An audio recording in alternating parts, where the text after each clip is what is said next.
Feeding the content monster, aka social media, can be really hard work. And we can all get, content fatigue, where we kind of see the same things over and over again. We feel like we're posting the same things over and over again. And then it kind of feels like you're just not providing value. Well, on today's episode, I'm going to talk to you about 8 ways you can create interesting and unique content for your social media channels. Episode 94 starts right now. Hey there, welcome to the Lora Shipman Show. We hang out here weekly to talk about things like social media, entrepreneurship, marketing, tools, strategies, tips, and it all starts right now. Hey there, before we get started with this show, I just want to share my passion with you. I love teaching people just like you how to master social media for business, breaking it down into easy to consume and easy to execute steps so that you can see immediate results. So whether you want to start a social media consultancy or grow your brand's presence on social media, I can help. I can help you get started and master all the things that you need to know. So I want you to go over to my website. It is filled with resources, tools, tips, and courses. Visit lorashipman.com. That's LORA shipman.com to get all the goods. Now, you ready for the show? I know I am.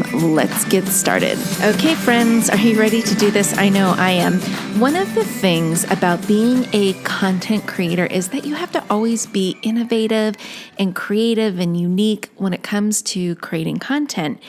And when we hear advice from other people who tell you this is how you're going to create content, or here's some ideas for you to create content, you always get the same kind of advice. You always hear, go behind the scenes, show them something you're working on, or do a national holiday. It's National Donut Day. And frankly, I am tired of that kind of advice because it's coming from everywhere and it's nothing new. We all know this. And my question is, does that really provide value to who your audience is? Do they really care that it's National Donut Day? Like, how does that help them, right? I mean, I know when I see that in my feed, I just kind of get frustrated and I've become numb to it. Like, I don't care anymore when my feed is full of donuts or glasses of wine because it's National Wine Day. Okay, so my rant is over. So if we're not going to go ahead and post about behind the scenes or answer frequently asked questions or share a tip, those are all the normal things that we hear, what is it that we're going to talk about? Well, here's some things. I've got some unique things that I use in my business to help me come up with content. And I think it's going to help you, and it's going to actually help you think of different ways. It's going to get those creative juices flowing so that you can actually come up with creative ideas on yourself or by yourself so that you're not caught in this tunnel vision. So the first one I want to talk about is content generators. Now, they're a little bit funky in the way that they work because you know that it's on a loop, right? And it just kind of shuffles words around. But the idea is you put your concept in these content generators and it will spit out either a question or like a provocative thought or something like that.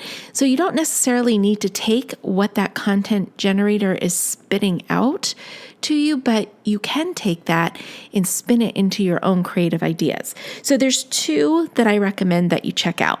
One of them is HubSpot's blog idea generator. And that's, if you're not familiar with HubSpot, it's a great resource for lots of things, but it's spelled HUB as in boy, SPOT, HubSpot.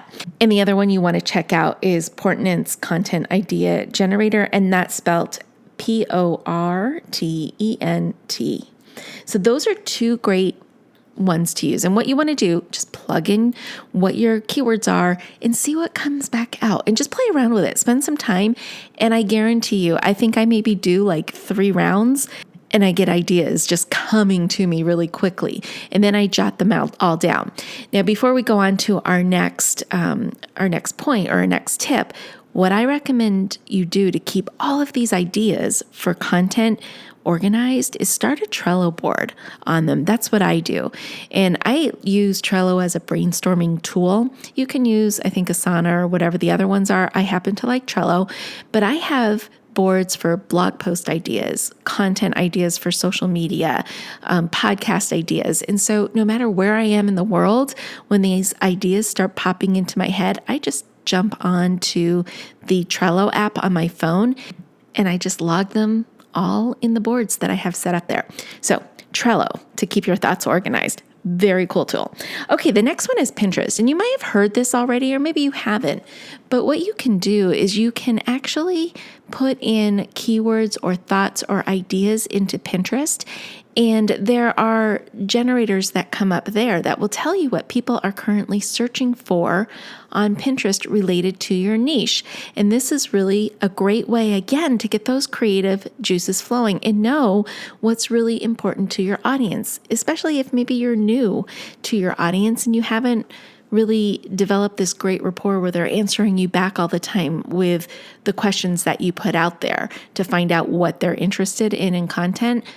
Pinterest is a great tool for this. I use that all the time too, because you can get really granular and figure it out what people are looking for. And you can see what kind of information is already provided in those keywords, and you can make it better, right? Because a lot of times when you see the stuff that's on there, it's like, meh, it's okay stuff.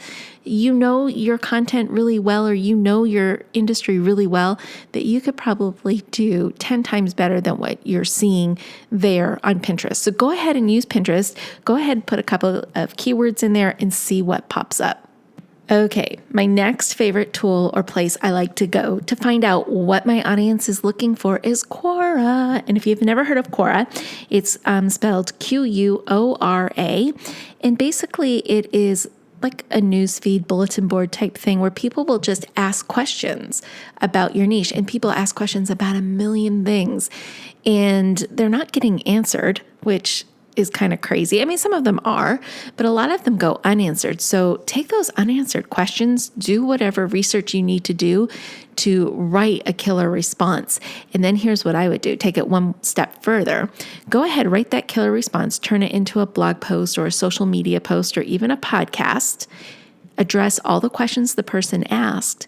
And then once you have all of that stuff done or all of that content creation completed, go back into Quora, answer the question and say, hey, for a deeper dive or a deeper look into my answer, go visit me here, and send them to your Facebook page or send them to your blog post or podcast or wherever it may be.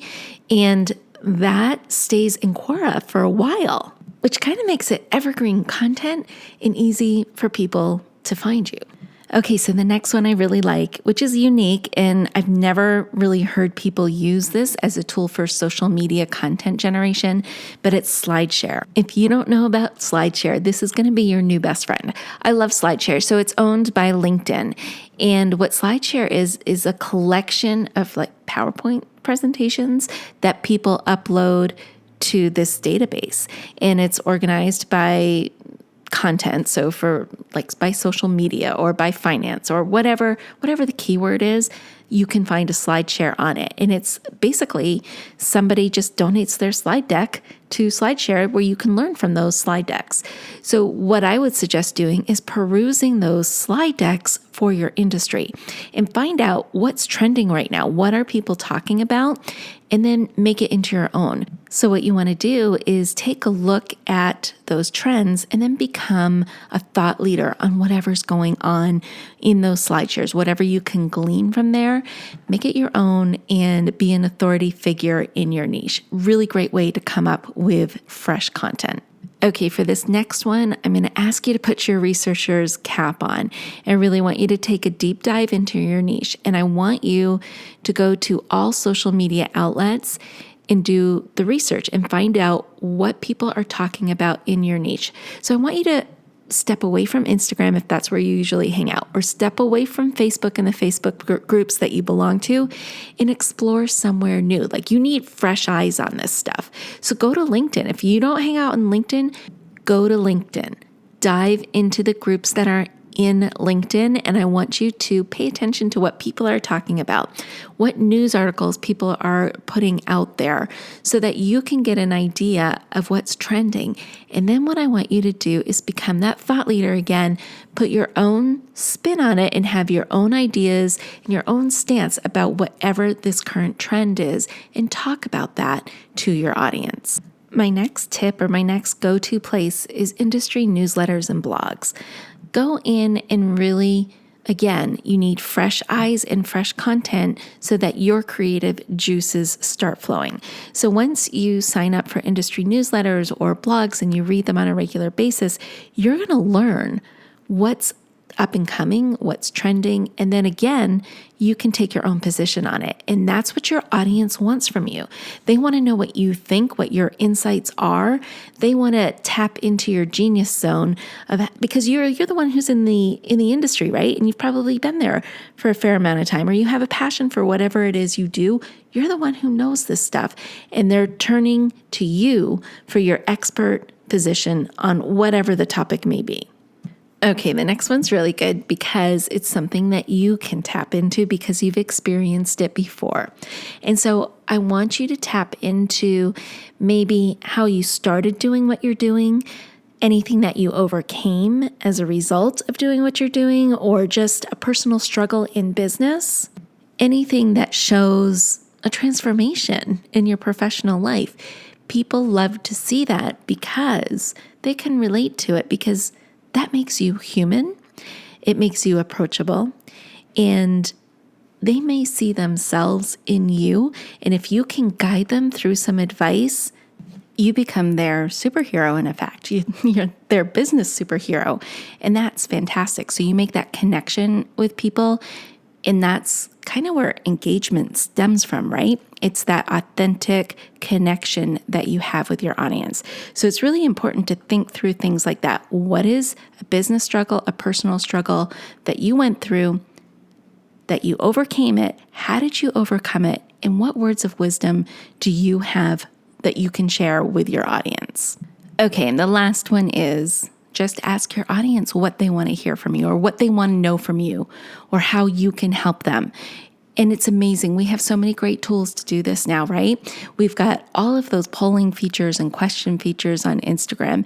You've got Facebook groups where people just love to talk and connect and ask questions. Twitter's a great way to do it. And then we have some of those things I was talking about earlier, like Quora, where you can ask questions there and people will respond. Like you could put a question out there on Quora and say, what is it that you don't understand about XYZ? And see what comes back, and use those as the basis for your content, and ditch the national calendars and behind the scenes. Because how many times can you do that stuff? Yes, they are important, but I think we use them as a crutch right now because we might have content fatigue, and that's a thing. And it's probably something that I'll get into at a later date. But yeah, it's true. We are fatiguing from content, and it's time to go ahead and shake things up a little bit so that it's fresh and it's new and people are interested. Okay, so really quickly, I just want to recap. The first one is do your research. Take a deep dive and see what people are talking about in your niche, and see if you can see any trends, and then take a position on those trends and become an authority or thought leader in those areas. Number 2, use those content generators. They're a lot of fun, and they really get you thinking differently, because sometimes I think we fall into a little bit of a tunnel vision there. Use Pinterest. Again, that is kind of like a content generator. You throw in a couple of keywords, and then it'll give you suggestions or predictive text as to what other people are looking for. Oh, and I forgot to mention this. By the way, that works on Google too. So go ahead and use that for Pinterest and Google. Number 4, Quora. Go over there and see what questions people are asking in your industry. Number 5, SlideShare. See what slide decks are being posted, and that's probably trending stuff that's coming up that maybe you need to address. Number 6 is newsletters and blogs. Go ahead and sign up for those and read them. Go out there and actively see what's cutting edge in your industry. Number 7, go through with your audience some sort of personal transformation, journey, a struggle, whatever that may be. Because again, when you can bring that personal level into it, your audience will connect on a deeper level with you. And then the last one is just ask your audience what it is that they want to learn from you, so that you can give them the content that they find valuable. I hope this was really helpful for you today. I hope it gives you some new ideas on how to tackle and feed that content monster we call social media. Okay, that's it for this episode. Make it a great week, and we'll see you next time. Hey there, I just want to say thank you for spending time with me here today. I know your time is super valuable, which is why I am dedicated to providing lots of usable, actionable information in the shortest amount of time possible. Before you go, please don't forget to hit that subscribe button so you don't miss a future episode. And if you have ideas or topics you would like me to cover in an upcoming show, let me know about it in the comment section provided.